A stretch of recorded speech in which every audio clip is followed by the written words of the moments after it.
Hello.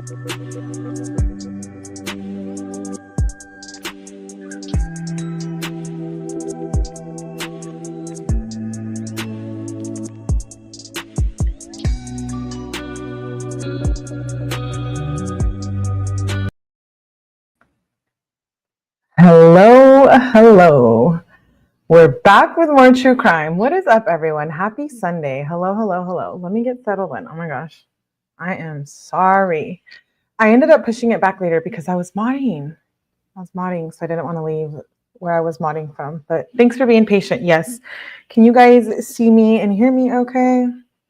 What is up? I'm going to say hello to everybody that's here. Yes, R.I.P. Riley Strain. I am so excited. Shout out to 𝗃𝐶. She brought this to my attention. This new lawsuit was out from the family against the fraternity. That was his brothers from the fraternity, and basically all of it, all the entities involving the fraternity, the people in the fraternity, the school. Thanks. Let me say hi to everyone. We'll get started. I have 3 lives planned for today. So it's True Crime Sunday with Melly for sure. We're going to cover the Maddie Soto stuff, those calls on the next live. And then if we get to the 3rd one, I'm not going to tell you what it's about, but I was in a true crime mood today and I've been needing to catch up on some of these things. Hello to the mods. Shout out to you guys for being here. I see 𝗃𝐶, 𝗦𝗏, Mary D. I'm so glad 𝗦𝗏 has his name back. Mary D, Michelle, hello, beautiful Augie, Natasha, I saw you pop in here. Busy, number 7. What is up, Michelle? Good to see you. I have to get back to you too. Yes, R.I.P. Riley, Against All Logic. Hello, Edith. Yay! Member for 3 months. Thank you for supporting. I really appreciate it. It means a lot. Let's get started. It's only 36 pages. I say only because we get through documents pretty fast here on my channel. I read them all the time. And I love reading documents. I'll always read documents here. Hello, Kay. Good to see you. Okay, let's get started. Filed March 21st. So literally just came out. We'll pass through the boring stuff. And hello, Pantera. I saw you pop in here. Hello. I'm going to skip through their names. You guys can find this online if you want. And like their addresses and all of that. It's the Delta Chi. Is that how you say it? Chi Fraternity, or is it Chai? Oh no. How do you pronounce that? Chi or Chai? Because I'm going to be saying it wrong all the time.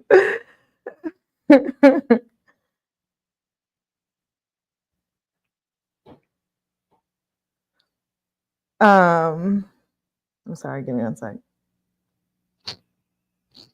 Yeah, how do I pronounce that? Chi or Chai? Kai? Really? That's how you pronounce it? Kai? So it was neither one that I was saying. Yeah, you guys are like, yeah. Kai? The Delta Fraternity? I thought it was, oh no, sorry if I pulled up a PowerPoint. I thought it was Chai, the Delta Chi Fraternity. Okay, let's get through it. You guys are funny. These are all the people that are being sued, by the way. There's like, I think like 30 people. Basically everyone in the, is it Key? Now you're confusing me. Kai, okay. Wait, which one is it, 𝗃𝐶? Kai? The first one or?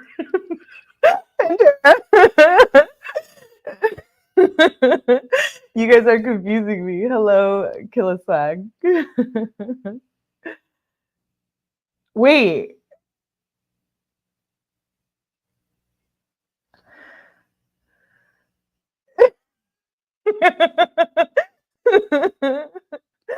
Oh my gosh, I'm dying. I'm Greek. It's Kai. Wait, Kai or kite? Okay, I'm just kidding. Let's move on. And too much. That's funny. That's funny. Kai.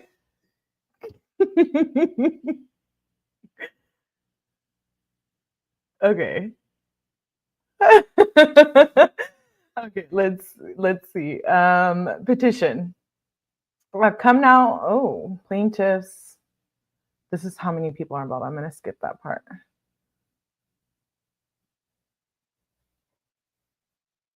I haven't read this, so bear with me. Missouri's wrongful death statute. The Delta Fraternity is a corporation registered under the laws of the state of Iowa with its principal place of business in state Missouri.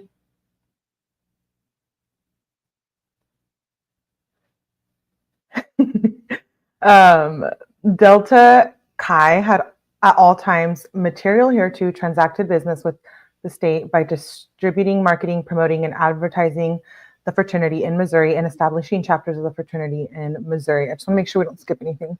With each new pledge and each new fraternity member that could be recruited, Delta Chi would receive additional income that would pay for the operating expenses of its national headquarters.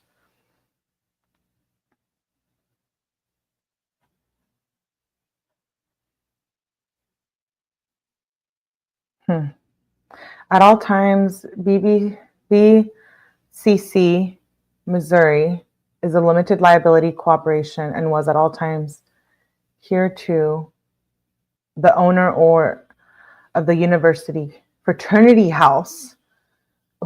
Even the owner of the fraternity house is getting sued. Located at 500 South College Avenue in Missouri.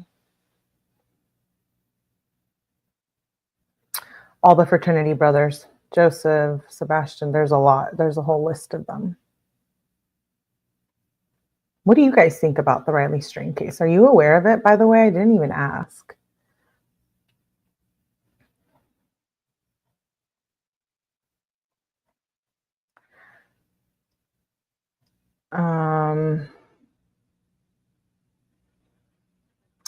So in this, I'm sure we'll hear the names. Upon information, John Doe is and is a resident of the state of Missouri and the chapter advisor of the fraternity chapter. Upon information and belief at all times, Jane Doe is a resident of Missouri and also a chapter advisor. Riley was found dead in the Cumberland River. They're saying it was alcohol and he drowned. You guys believe that? I'm curious. Which is better? That one? We'll keep it at that one. I'm so glad she's covering this. I've been waiting to hear. I know. I'm so excited. I'm so excited to cover it too. Yes, please hit the like button. Hello, Irony. Jules, oh boy. Okay, let's get started. Good to see you guys. At all times, hereto, Riley Strain was a brother in the Delta Chi chapter of the Delta Chi National Fraternity at the time and was located at 500 South College Avenue. At the times, the persons were the National Brothers or held leadership positions within the fraternity. Andrew, William, Ali, Dylan, Michael, Hank, Jordan, Oscar, Samuel, Thomas, Joseph, Zachariah, Sebastian, Jack, Nolan, Joseph, Bennett, Christopher, Colin, Gibbs, Logan, Grant, Dylan, Riley, Ross, Lucas, Christian, Jason, and James, and Ethan are all being sued in this lawsuit. Factual background. This is where we get started. Poor kid fell in the water, so you guys believe that it was an accident. I still don't believe he was alone at the rivers. I'm kind of with you, Mary. Clearly, his family, his mom, she did the second autopsy. We thought there was a lot of foul play. I'm not sure I believe that either.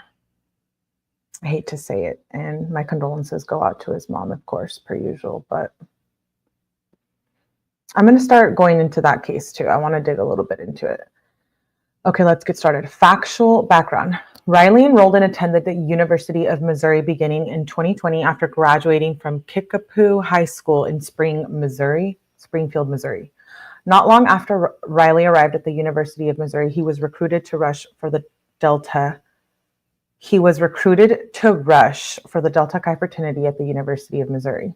Among the variety of pitches made to Riley were the oft-repeated themes of financial success of fraternity brothers compared to their peers, the additional resources provided to and for the fraternity brothers by Delta Chi, the strong ethos of character that Delta Chi instilled into fraternity brothers, and primarily, as the name implies, you gain dozens of new brothers that act like and consider themselves family. Riley thereafter joined the Brotherhood of Delta Chi.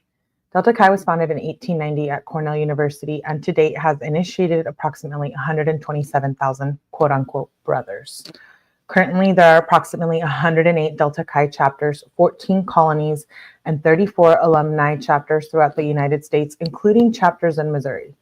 Missouri State University in Springfield, University of Central Missouri in Warrensburg, Truman State in Kirksville, Southeast Missouri State University in Cape Girardeau, Missouri, and the University of Missouri in Columbia. Delta Chi promotes itself by endorsing all of the qualities and attributes that any parent or pledge would want to see in a fraternity. Why join Delta Chi? At Delta Chi, you have the opportunity to become the man you are meant to be. Delta Chi believes in developing the person and helping our men become better people, not just better Delta Chis who are committed to making an impact on the world around them. We cultivate inclusive environments for any person who self-identifies as man, who reflects and lives our values of promoting friendship, developing character, advancing justice, and assisting in the acquisition of sound education. It's through these values that our members become men of action and grow to become the best version of themselves while living, leading, and growing each day with integrity. I have a lot to say about this because he was with like 10 of his friends that night, right? I question why no one looked for him or tried to stop him, or they had like a friend code. Sandwich, good to see you, Sandwich. Plus the homeless man heard the man that was with him, and Delta was in his talks report. Oh, that's right. We should go over that. They did not act like family to Riley. I agree.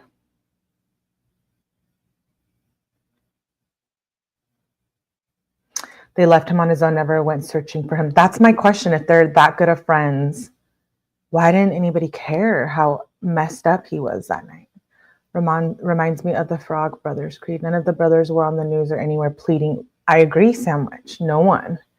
And clearly his mom, she's been the one who's pushing for this. So I'm sure I'm kind of glad. I mean, someone needs to be held accountable. I feel like, sure, you make your own decisions as an adult, but as we're going to read here, a lot of the details, they could have got him drunk. Yeah, apparently something like that. I think we're going to read on here.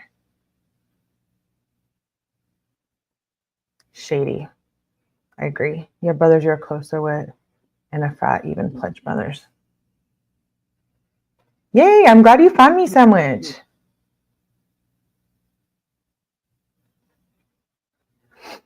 Okay, let's move on. Values: to promote friendship, develop character, to advance justice, to assist in the acquisition of sound education. Delta Chi also specifically targets potential members by targeting their parents. This includes PowerPoint presentations and online materials such as those entitled Dear Parents, which assure parents that Delta Chi will keep their children safe, specifically highlighting Delta Chi's stern stance on alcohol. Delta Chi also promotes the fact that it was originally founded as a legal fraternity and still maintains as its cardinal principle the observance of respect for the law.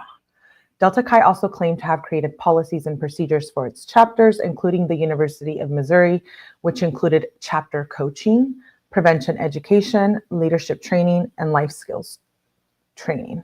The prevention education component of Delta Chi's policies and procedures specifically identified the following prevention needs for its fraternities, including the University Delta Chi chapter. Number 1, alcohol use and misuse. Number 2, hazing prevention.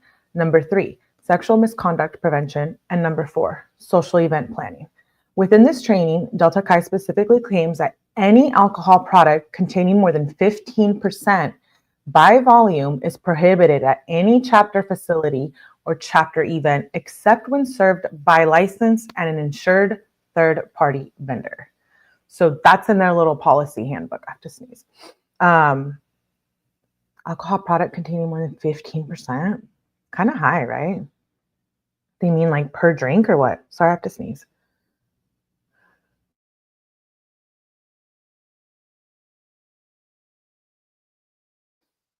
I want to like sneeze in your guys' ears.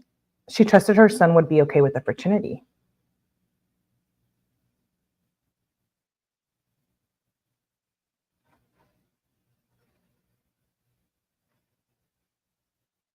Beyond this prohibition, Delta Chi defines social events as events with unrestricted access by non-members of the chapter without specific invitation, where alcohol is present and prohibited regardless of the occasion, and includes but is not limited to family or family members.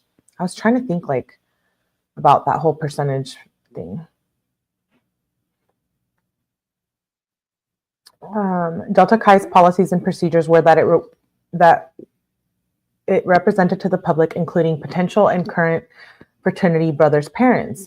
In reality, Delta Chi, acting through its own employees, Delta Chi leadership, and Delta Chi members who at all times, material hereto, were acting as agents, apparent agents, representatives, and or members of the Delta Chi, was very different from its carefully crafted public image.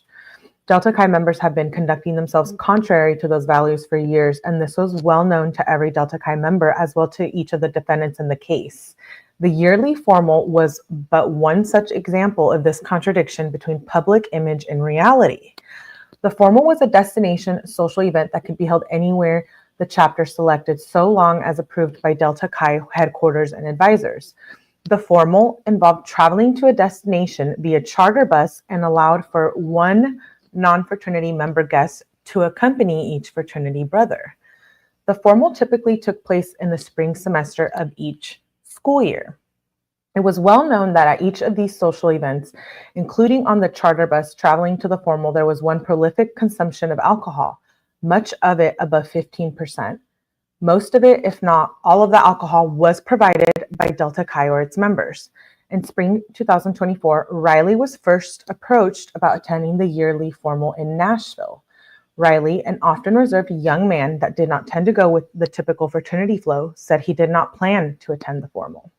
His fraternity brothers continued to pressure Riley about the formal, and after their continued cajoling, Riley agreed to attend the Nashville formal.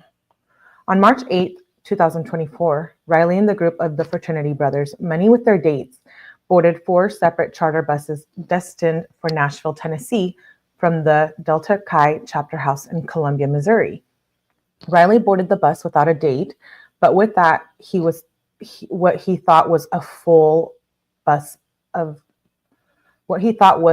full of brothers.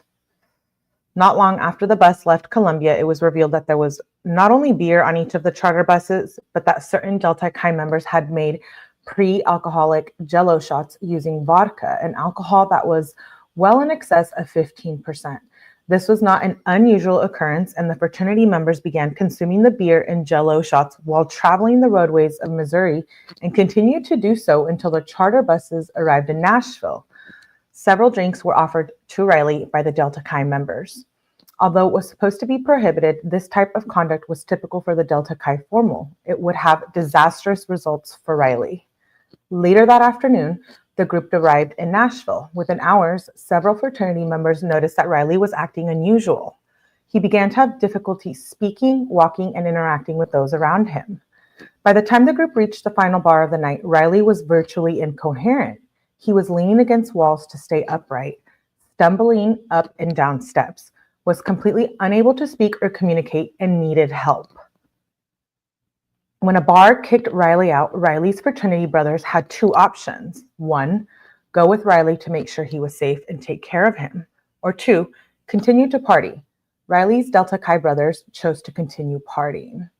After being kicked out of the bar, Riley was lost. Without help, he immediately began walking the wrong direction and away from the hotel where the fraternity was staying and towards the Cumberland River. He began stumbling and falling while walking on flat surfaces. Rather than having the support of his brothers, Riley was abandoned and alone. At 9:53 p.m. on March 8th, 2024, Riley disappeared. Riley's fraternity brothers failed to notice, By approximately 1 a.m. on March 9th, most of the Delta Chi group returned to the hotel. Riley's roommates for the night saw that Riley was not in the room and did nothing. There was no search, no panic. No one called 911 to report that Riley had failed to make the 12-minute walk back to the hotel in over 3 hours. The fraternity brothers did not even think to call Riley's parents. They simply got ready for bed and went to sleep. Oh my gosh. I'm shook. We know these things, right? But hi, everyone. Hello, domestic pinup. Yeah, I know. I'm not saying partying is not college, right? Hello, Drifter. When they showed the phone footage of him falling, it was sad. Right, Tipsy. I bet you those brothers are lifelong friends, and Riley was a new friend. All right, that's disgusting. Hi, PM Bio Girl. Good to see you. Good to see you, PM Bio Girl. I'm shook. This is true. We just said that at the beginning of the live, right? Like, why didn't no one go care about where he was? Eventually, Riley's parents were called, and sometime around 12 p.m. on March 9th, 2024, the Nashville police was finally contacted. A citywide search for Riley ensued. On March 22nd, 2024, Riley was found face down in the Cumberland River, the banks of which were a 4-minute walk from the bar where Riley was deserted by his quote-unquote brothers. Riley was pronounced dead not long after being found on March 22nd. Delta Chi's influence and control. Delta Chi exerted substantial and ongoing influence, management, and control over the day-to-day affairs of the University of Delta Chi chapter, and could have and should have stopped the dangerous destination formal from happening, yet it failed to do so. Delta Chi's control is evidenced by dozens of specific requirements that imposed upon the Delta Chi officers and members that dictated how the day-to-day affairs of the chapter were to be conducted and managed, including but not limited to the following. Delta Chi officers were required to attend training sessions sponsored in order to learn how to do their jobs in accordance with the rules, regulations, and controls. The university members were required to interact with the board of chapters, advisors that had been set up by Delta Chi to oversee and control the day-to-day operations, required to grant access to the University of Missouri Delta Chi chapter house to all persons sent to the Delta Chi to inspect, oversee, manage, and advise the chapter on how to conduct themselves on a day-to-day basis and how to comply with the required and ongoing controls mandated. University of cabinet meetings were required to be set at a standard time and place, was required to prepare budget and financial reports. Chairman was required to be appointed for each committee. Cabinet and chapter retreats were required to take place in order to review fraternity business, establish chapter goals consistent with Delta Chi rules, regulations, and policies. Delta Chi officer responsibilities were required to be developed and updated each year. A source for the Delta Chi communications among all the University of Missouri members was required to be established. Advisor was required to take a place to review issues with the chapter. An annual audit of the finances, IRS tax forms were required to be filed on time, and Form H was required to be submitted. Finance committee was required to be formed. Bulletin board was required to be created and for posting of financial information. Notebooks were required to be created containing job descriptions, etc. Meetings were required to be held. Pledging process was to make sure pledging process was completed to educate the young members. Required to create and send Delta Chi rosters. Completion of pledge forms was required. These are just like all the rules. Minute meetings were required. Holiday greeting cards, donation letters, thank yous were required. A mailbox system was required to be set up. It's a lot. Why does people want to do this? Graduate publications were required to send out a copy to the Delta Chi headquarters. Was it required to adhere to the structure of positions? Was required to assure that the chapter grade requirements were met. Pledge Education Committee was required to be formed. Submit plans for its formal to Delta Chi for approval each year. Instruction on all risk management policies. Use the judicial or standard board. Required to use the use of judicial or standard boards by all members. At all times material here to Delta Chi had a special relationship with each of the following defendants that gave rise to the Delta Chi's duty to control the conduct of these individuals. These are all the brothers that are being sued. In addition, at all times here too, Delta Chi had a special relationship with 𝗟𝐿𝐿𝐴 as a fraternity member, which gave rise to a duty on behalf of the Delta Chi to prevent conduct and actions that would result in harm to him. Count 1, negligence. Delta Chi had a duty of care to Riley Strain as a member of the Delta Chi fraternity and as a brother in the organization, and over which Delta Chi asserted control. Delta Chi breached the duty of care and was negligent, careless, and or reckless in one or more of the following ways: in failing to adequately enforce its written policies at the University of Missouri, in failing to properly train the leadership, in failing to take adequate precautions to ensure that the fraternity members would be safe while on a formal trip, in approving the formal plans for the trip on which Riley died, in failing to take adequate precautions to ensure that its members did not become dangerously intoxicated, and failing to have adequate safety precautions in place to protect Riley from the social event that was the formal, in failing to require that properly trained personnel be present at the University of Missouri Delta Chi formal in Nashville to provide necessary oversight of the event and to ensure that no dangerous and or illegal activity took place, and failing to properly supervise the board of chapter advisors to make sure that they were providing the proper oversight, and failing to replace the members of the board with persons who could do the job in a careful and diligent manner, and failing to adequately monitor the group and other social media pages in order to determine what upcoming activities and traditions were being planned so that the events could be properly supervised, and allowing excessive alcohol consumption on their charter buses to Nashville in direct violation of written policies and procedures, and hiring or allowing a charter company to be hired that would allow vast amounts of alcohol on board, and failing to have proper chaperones, advisors, and oversight at the formal, instilling a code into its fraternity members that encouraged or taught fraternity brothers to abandon one another instead of helping one another. Hi, 𝗏𝗏. It's weird how they approached Riley and he happened to not make it back. It's still weird that they didn't care. Like, hey, gas mask, like, where is Riley? You know, like, they all went to sleep in the hotel. Where did they think he was? Hey, Zero.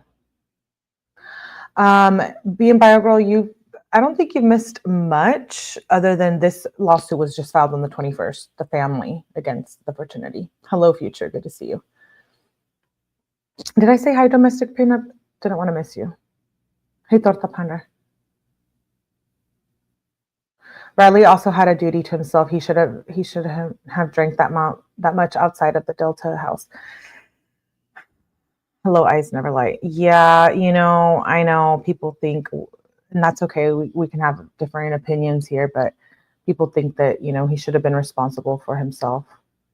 And I agree to an extent, but I also think that why didn't anybody question? There was 10 of his friends there, right? That they said it was like 10 or 12 at the bar. I mean, not one person. I don't know. As a direct and proximate result of the carelessness and negligence of the defendant, Delta Chi, Riley disappeared on March 8th, 2024, and was pronounced dead on March 22nd, having drowned in the Cumberland River.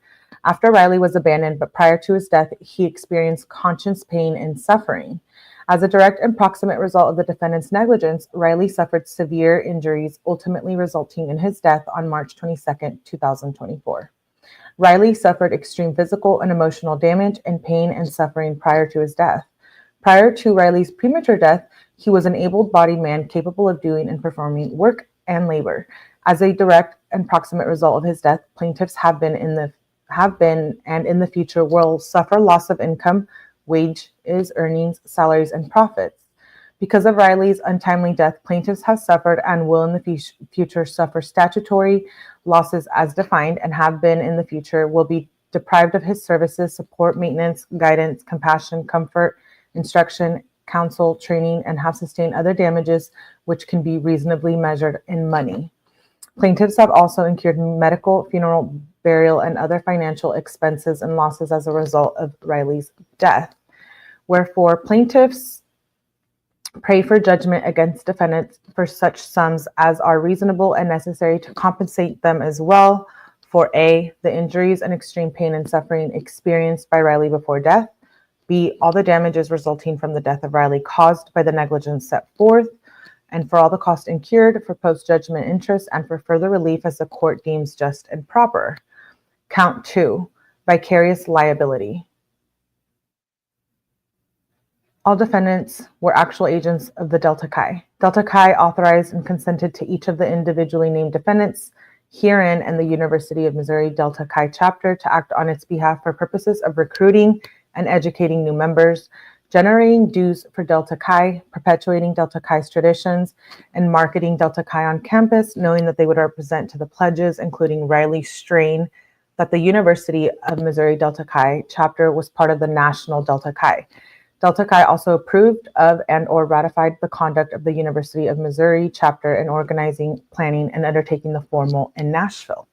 The officers, members, and advisors of the University chapter accepted the undertaking of acting for Delta Chi by agreeing to abide by the rules and regulations of Delta Chi, by continuing on with the traditions of Delta Chi, by educating and indoctrinating the pledges of the history of the fraternity, by wearing and the required fraternity colors and letters, by facilitating payments between the fraternity members and the University of Delta Chi and Delta Chi, Missouri Delta Chi and Delta Chi.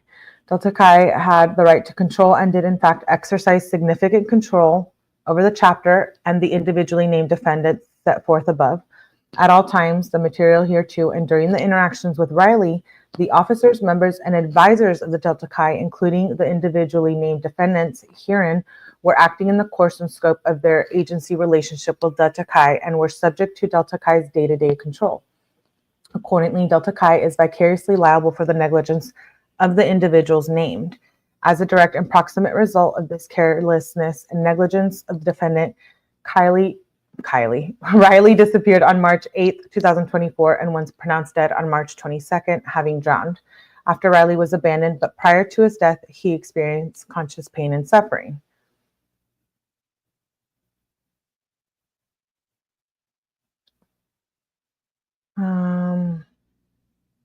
We're just going to skip, that's just kind of like a repeat. Count 3. I don't know why that's repeated there.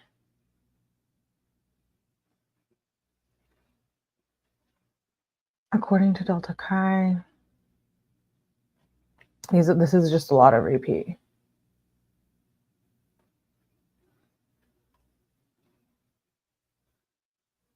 The next count is negligence.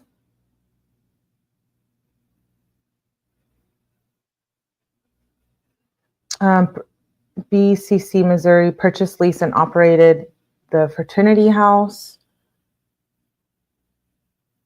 This house was also used for all planning of the formals by members of the fraternity, in addition to use the property for all functions. The property was in essence the staging platform for events that occurred on March 8th and thereafter. Upon the information and belief, the jello shots taken on the trip were prepared at this property. As the owner-operator, the University of Delta Chi chapter house, the defendant BCC had a duty to ensure that its property was not being used for unsafe, dangerous, or illegal purposes, including but not limited to preparation for alcohol drinks that were in excess of 15% and which would fuel drinking on the Delta Chi formal as the buses were traveling from Columbia to Missouri. Do you guys agree with that all of these entities and people were responsible?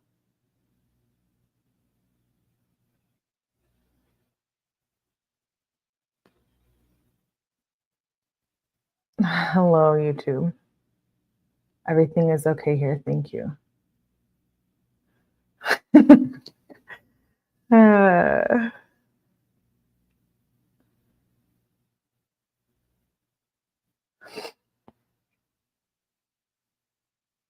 Those guys clearly gave zero. Right. They didn't care. The whole brotherhood is to not leave your brothers. That's their whole motto. Right, Sandwich. Right. Okay, let's move on. Said defendant breached those duties and was negligent in at least the following respects. Failing to adequately monitor the house was being used by Delta Chi, operate and maintain conditions, and allowing or condoning or contributing to the use of alcohol greater than 15%, and allowing the members to load 𝐿 shots at the chapter house and then carry those onto the bus. Failing to ensure that a strict policy was implemented. Chapter house ensuring that was unsafe, dangerous, and/or illegal activities would not take place in the house, and allowing the repeated conduct that led to a prevalence of 15% alcohol being used on the premise. I mean, if it's the own guys in the fraternity who are like the leaders or whatever, why would they go snitch, right?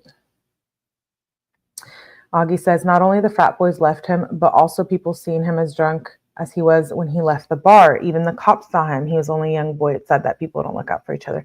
Right, when he had the interaction with the cop, right? That is true, Augie.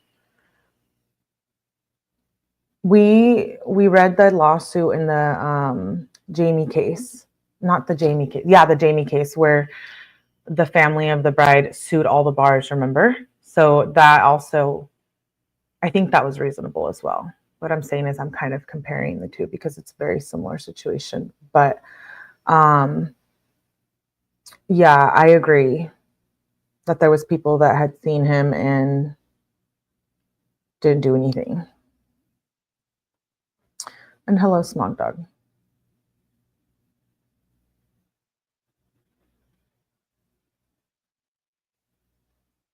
If someone was in charge of taking care of the drunks, then it's all on Riley for not drinking responsibly, says number 7.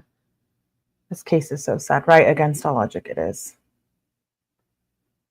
They agreed to the rules when they joined the frat and were older, then not one person looked after him. Yeah. Okay, let's move on. As a direct and proximate result of the carelessness and negligence, Riley disappeared on March 8th, was pronounced dead. Riley suffered extreme pain and emotional damage. The next count is negligence against the individual Delta Chi Fraternity officers and members. All of these people had voluntarily undertaken the responsibility to be officers or members of the fraternity. Defendants had a duty to ensure that they were acting in a manner that was safe for the other members of the university, including not creating dangers to other members such as Riley. They also had a duty to act as brothers and help other members of the chapter that were in need of aid. This was a quote-unquote special relationship. Fraternity defendants breached those duties and were negligent, careless, and/or reckless in one or more of the following ways: fueled by alcohol, creating 𝐿 shots, having 𝐿 shots that were more than 15%, pressuring Riley to go to the formal, and encouraging, aiding, or assisting Riley in consuming 𝐿 shots, and allowing rampant consumption of 15% alcoholic drinks at the event, and allowing Riley to continue drinking after it became apparent he was acting in an unusual way, and allowing Riley to drink after he lost the ability to communicate coherently, and allowing Riley to drink after noticing and acknowledging that Riley was acting out of character, and allowing Riley to continue to drink after noticing and acknowledging that Riley was having difficulty walking, and purchasing drinks for Riley after noticing and acknowledging that Riley was acting in an unusual way, and purchasing drinks for Riley after noticing and acknowledging that Riley had lost the ability to communicate, and purchasing drinks after noticing that Riley was acting out of character and that he was having difficulty walking, and allowing Riley to be kicked out of the bar alone. That was one of the parts that got me too. I'm like, if I got kicked out, at least I know one of my friends would be like, oh, where's she going? Or like, let's go to another bar or something, right? Like, hey, Lori Lopez, how are you feeling today? I'm good, baby. We're going to do it all over again tonight. No, yeah, I'm good. 𝗟𝗶𝗸𝗲, thank you for becoming a new member, renewing your membership. I'm feeling great. Yeah, I'm in a true crime mood. Not one person. That's right, Sandwich. Not one person. I don't buy it. I just don't. I could see why the mom is trying to do everything she can. Another case where just about everyone failed the young person. Right, Augie? Right. Hello, BC girl. Everyone goes to the club or bar together and everyone leaves together. That's my point. And he was with like 10 or 12, right? People that night. Imagine if one person would have just gone with him or followed him, that would have made the world a difference, right? Like Riley could still be alive, which is why this lawsuit is being filed. And allowing Riley to leave the bar alone, despite the knowledge of Riley's inability to communicate, walk, or talk, and choosing to return to drinking and partying instead of helping Riley. Yeah, they didn't even care. They like went, it was like 3 hours later when they went home. They didn't even think like, where is he, to make sure he got in the hotel. Choosing to returning to drinking and partying, and failing to call for aid for Riley, and failing to arrange a ride for Riley back to the hotel. Yeah, that too. Why didn't they do that? Like, you get your butt in an Uber, you're done. You know what I mean? That was the pack me and my girls always had. I told my daughters to do the same. That's what I'm saying against all logic. I think if I was out with my friends, which I have been many times, I don't think I can even count.